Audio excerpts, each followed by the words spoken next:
प्रिय साथियों, आप सभी को प्यार भरा नमस्कार। रेलवे प्रतियोगी परीक्षा की तैयारी कर रहे मेरे सभी भाइयों का इस यूट्यूब चैनल में बहुत बहुत स्वागत है। इस प्रैक्टिस सेट में बहुत बहुत स्वागत है। साथियों, यह वीडियो एएलपी, एनटीपीसी और लेवल फर्स्ट यानी ग्रुप डी परीक्षा के लिए महत्वपूर्ण है।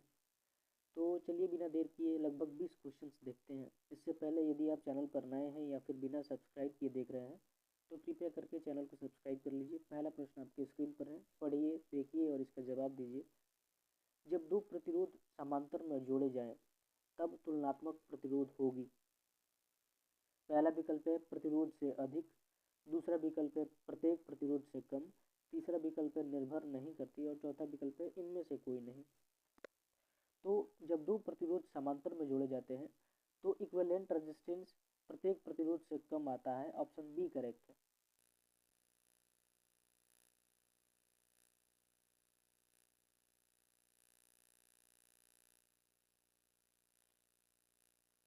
अगला प्रश्न है, 3 ओम व 5 ओम के प्रतिरोध को श्रेणी क्रम में जोड़ने पर प्रतिरोध होगा।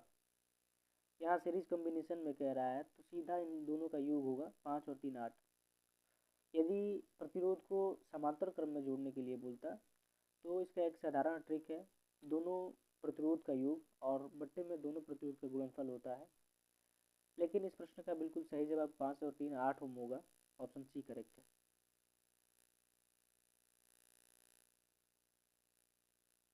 अगला प्रश्न, वाहनों की हेडलाइट में किस प्रकार का विद्युत संयोजन होता है? समांतर क्रम, श्रेणी क्रम, दोनों, निर्धारित नहीं किया जा सकता। साथियों, वाहनों की हेडलाइट में समांतर क्रम संयोजन किया जाता है ताकि कोई एक लाइट खराब हो तो सारी लाइटें बंद ना हो। ऑप्शन ए यहाँ करेक्ट है।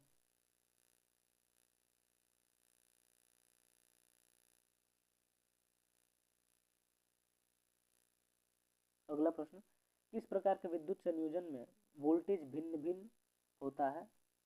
यानी प्रत्येक एलिमेंट्स के लिए वोल्टेज भिन्न भिन्न होता है। पहला विकल्प है समांतर क्रम, दूसरा विकल्प है श्रेणी क्रम, तीसरा विकल्प है दोनों, चौथा विकल्प निर्धारित नहीं किया जा सकता।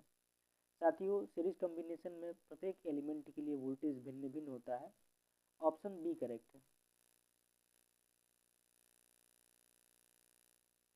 जबकि समांतर क्रम में सभी प्रतिरोधों के लिए वोल्टेज समान होता है।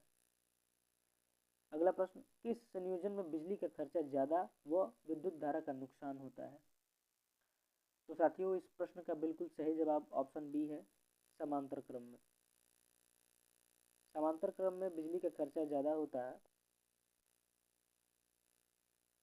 अगला प्रश्न, वोल्ट मीटर परिपथ में किस क्रम में जुड़ा होता है? श्रेणी क्रम, समांतर क्रम, चालक पर निर्भर, इनमें से कोई नहीं। साथियों, वोल्ट मीटर सर्किट में पैरेलल कॉम्बिनेशन में जुड़ा होता है। ऑप्शन बी करेक्ट है। और समांतर क्रम में सभी एलिमेंट्स के लिए वोल्टेज सेम होता है, इसलिए वोल्ट मीटर को भी समांतर क्रम में जोड़ दिया जाता है। अगला प्रश्न है, श्रेणी क्रम में जुड़े प्रत्येक आर ओम प्रतिरोध के दो प्रतिरोधों का तुल्य प्रतिरोध है 2R, 4R, 8R, 6R। तो साथ ही सीरीज कॉम्बिनेशन में कह रहा है तो R और R 2R होगा। ऑप्शन ए करेक्ट है।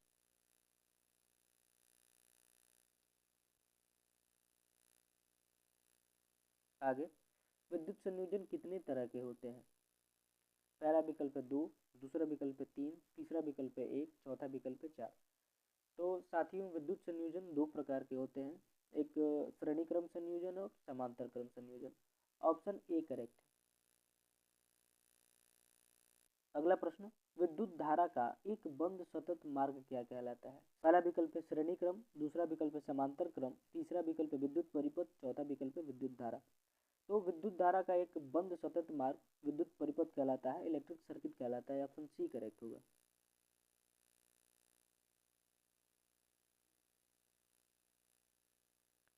आवेश प्रवाह की दर का मात्रक है।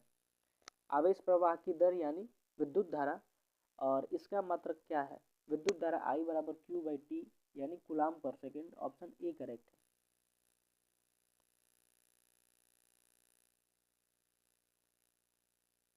गैल्वेनोमीटर का प्रयोग किया जाता है।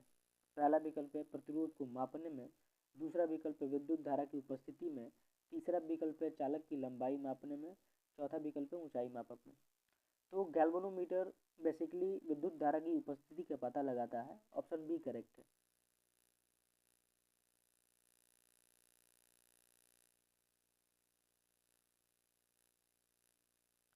एक आदर्श वोल्ट मीटर होना चाहिए।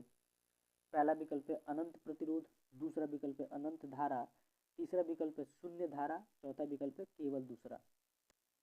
तो इस प्रश्न का बिल्कुल सही जवाब ऑप्शन ए और ऑप्शन सी दोनों होगा।